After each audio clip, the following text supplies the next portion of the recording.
কিউবার উপর অর্থনৈতিক চাপ বাড়াতে নতুন ঘোষণা দিলেন প্রেসিডেন্ট ডোনাল্ড ট্রাম্প। তিনি বলেছেন কিউবাকে তেল পাঠানো বন্ধ করবে মেক্সিকো। সোমবার হোয়াইট হাউসের ওভাল অফিসে সাংবাদিকদের তিনি এই তথ্য জানান। তবে এ বিষয়ে মেক্সিকোর পক্ষ থেকে তাৎক্ষণিক কোনো প্রতিক্রিয়া পাওয়া যায়নি। বিদ্যুৎ উৎপাদন ও পরিবহনের জন্য কিউবা আমদানিকৃত তেলের উপর নির্ভরশীল। এই চাহিদার সিংহভাগই পূরণ করে আসছে মেক্সিকো।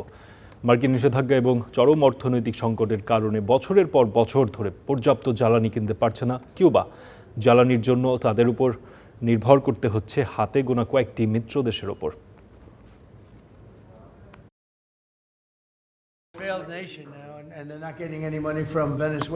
কিউবার অবস্থা এখন একেবারেই নাজুক। বলা যায় এটি একটি ব্যর্থ রাষ্ট্র।